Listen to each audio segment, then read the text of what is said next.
Hello, I'm Jared Taylor with American Renaissance. Today, let's break a taboo. You believe in eugenics. I know, the word sounds awful, but the principles of eugenics are so obviously true and useful that you could almost say it would be perverse not to think in eugenic terms. The concept is simple.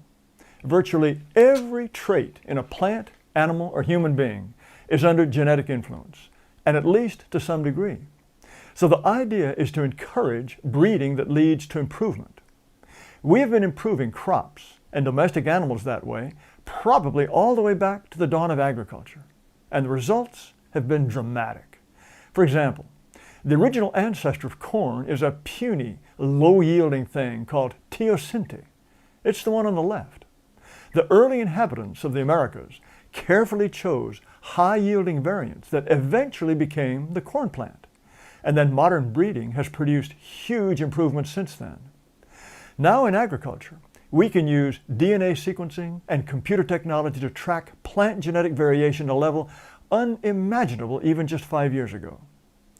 This means we can breed new varieties of plants that resist fungus and insect pests, give higher yields, or that can be grown with less water or without fertilizer.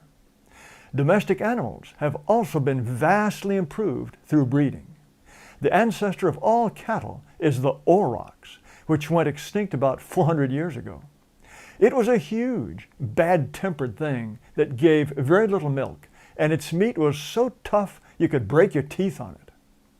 There were great improvements on the aurochs over time, but modern science has really speeded up the pace. In just the last 50 years, the amount of milk a dairy cow can produce has doubled to nearly 2,500 gallons a year. And as you know, breeding for racehorses is so important that when a famous stallion goes into retirement, it can make millions as a stud. If you have a mare and you want to breed racehorses, and you want Triple Crown winner American Pharoah to be the father, do you know how much it will cost you? $200,000.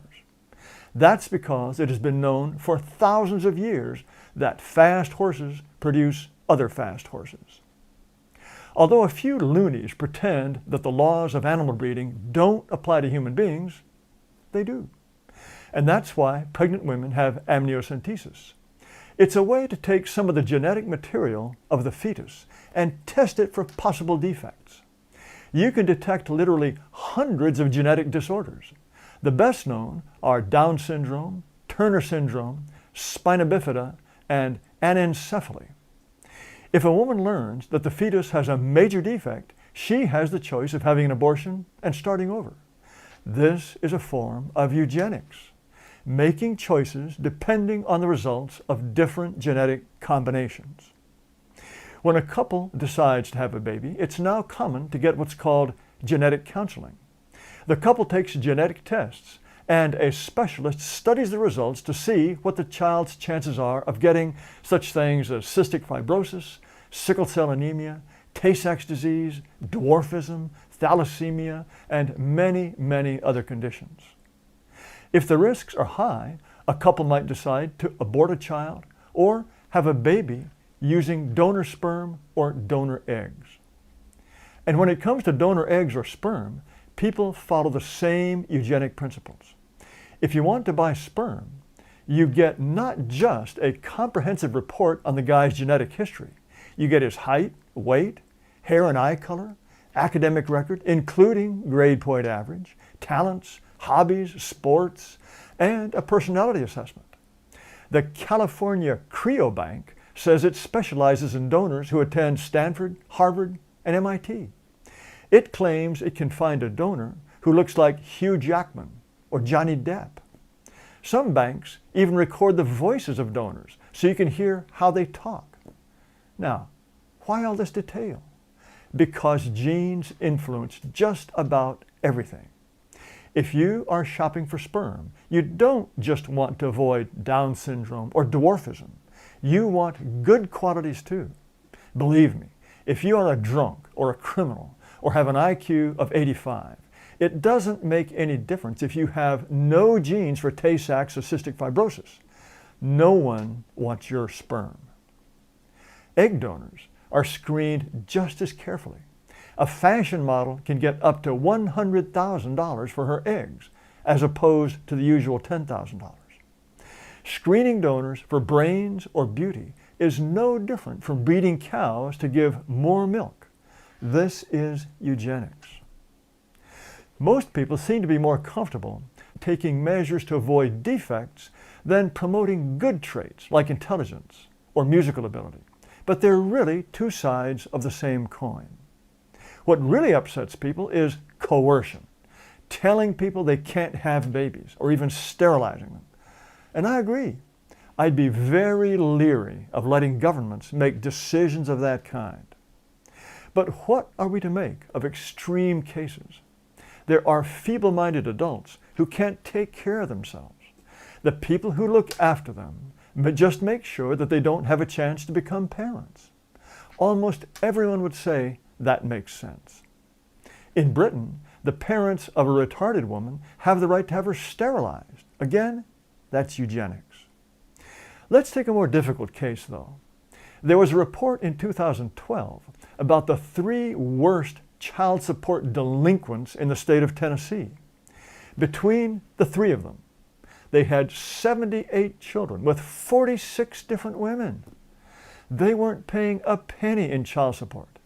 Tennessee taxpayers were supporting every last one of them. Now, what's your honest reaction to something like that? Should there be a way to stop these men, and maybe the women too, from having any more children?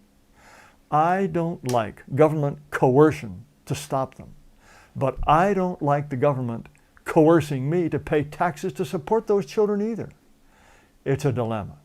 But I bet there is something about that kind of irresponsible childbearing that really rubs you the wrong way. So, go ahead, admit it. You believe in eugenics. But is there a moral, humane way to put it into practice? In my next video, I'll talk about how eugenics got a bad name and about what could be accomplished in a society that believed in good breeding. Thanks for watching. Be sure to subscribe to our YouTube channel and go to our website at amren, amren.com.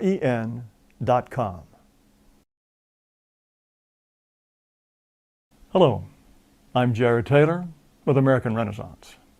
My last video explained that eugenics simply means encouraging human genetic combinations that avoid bad traits and promote good traits.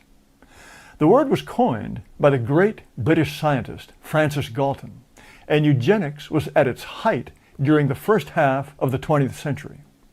Some famous supporters were Winston Churchill, Linus Pauling, John Maynard Keynes, Teddy Roosevelt, Oliver Wendell Holmes, Arthur Balfour, Luther Burbank, Alexander Graham Bell, Woodrow Wilson, the names go on and on. By 1925, over 100 colleges offered courses in eugenics, and most Ivy League universities provided massive funding for eugenics studies. High school textbooks said eugenics was necessary to protect American society. Scientists and women promoted eugenics because they thought improving the nation's population would help the poor and reduce inequality. H.G. Wells supported eugenics for that reason, and so did Bertrand Russell, and Beatrice and Sidney Webb. The Webbs founded Fabian socialism. Harold Delasky, who later headed the British Labour Party, he was also a strong supporter. Opposition to eugenics came from Catholics and from other conservatives who thought that decisions about mating should be left entirely up to individuals. In the United States, it was common to give free lectures on eugenics, and eugenics societies held Fitter Families competitions, in which families were judged by experts on their desirable qualities. Here's a family of 3 generations of winners with their trophies. Encouraging people with good qualities to have children was not very controversial. Sterilization to prevent reproduction was. In 1907, Indiana was the first state to pass such a law, which was intended, and I quote, to prevent the procreation of confirmed criminals, idiots, imbeciles, and rapists.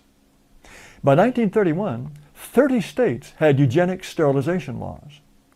Most people now associate eugenics with Nazis and the Holocaust, but Germany passed its own sterilization law relatively late, in 1933.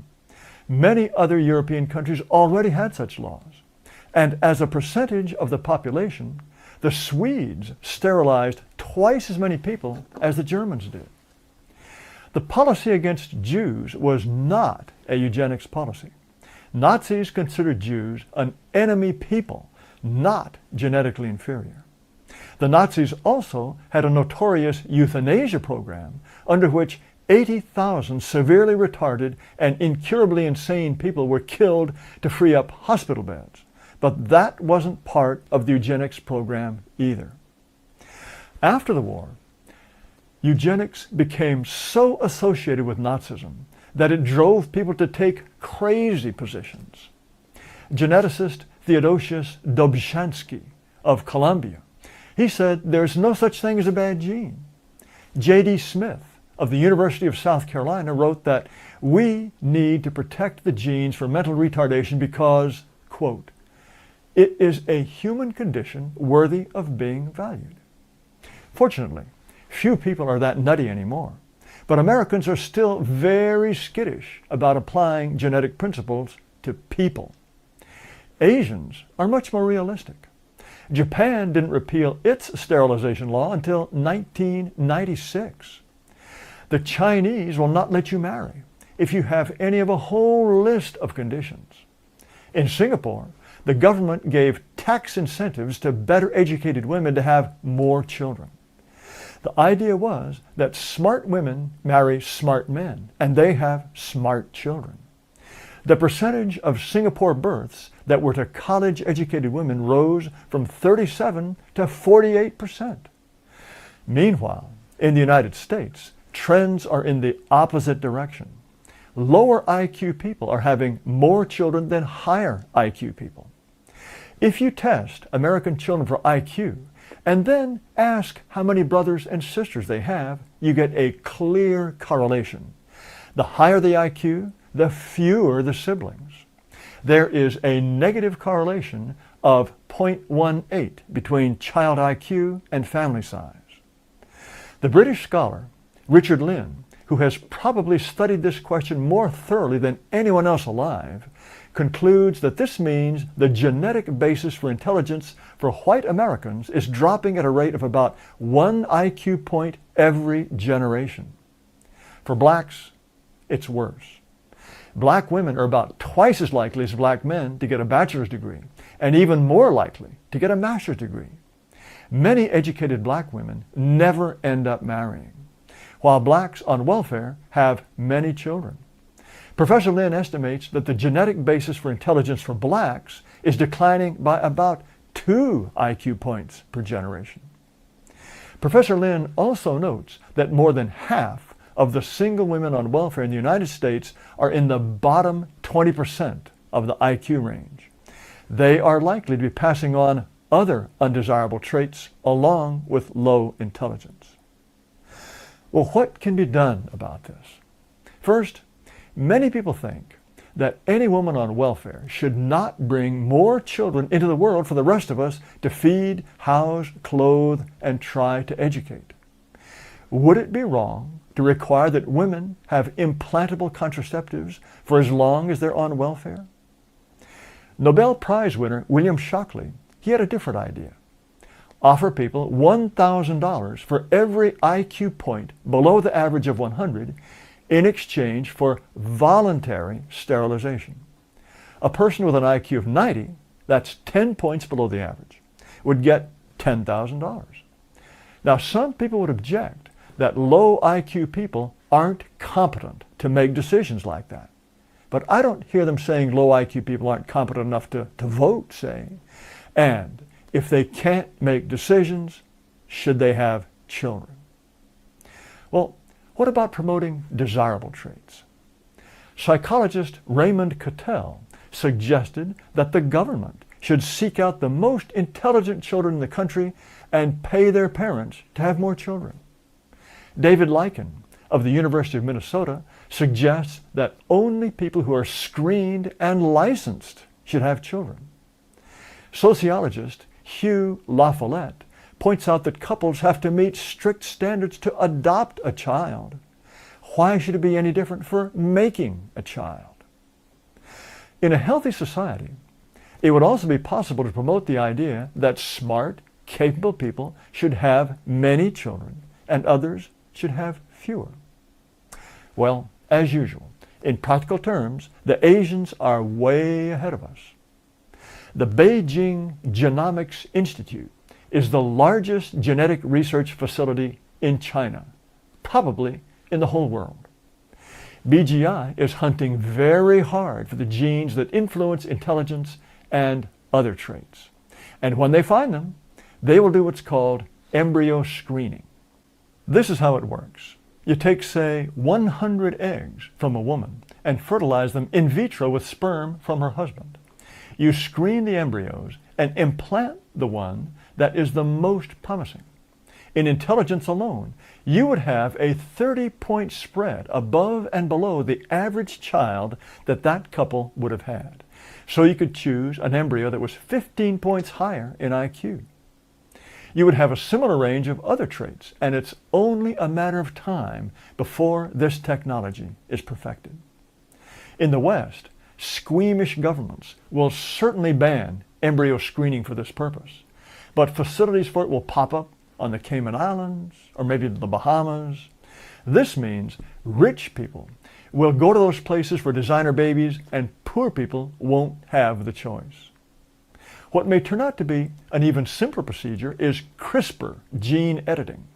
This involves making direct changes to the genome by removing undesirable genes and adding better ones.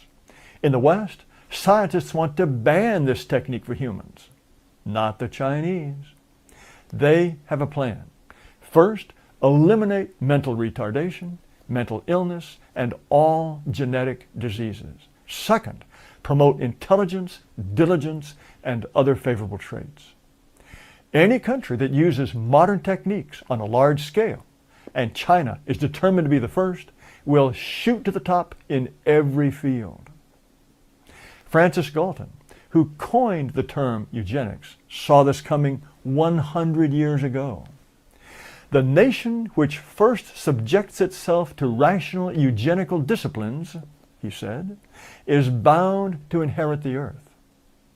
One reason we refuse to take genetics seriously is that it would mean we could no longer pretend that all groups are equal, that blacks are genetically no different from whites or Asians. Our refusal to accept genetic differences between races makes it hard to understand population genetics at all. Asians don't have that problem, so they can think clearly about the long-term genetic future of their people. So we have a choice. Are we going to take modern science seriously? Or are we going to keep pretending that preschool programs can turn every ghetto child into a nuclear physicist? Do you or don't you care if our population continues to decline while other countries take a different course? If you don't care, I have some advice. Make sure your grandchildren learn Chinese. Thanks for watching. Be sure to subscribe to our YouTube channel and also visit our website at amren.com.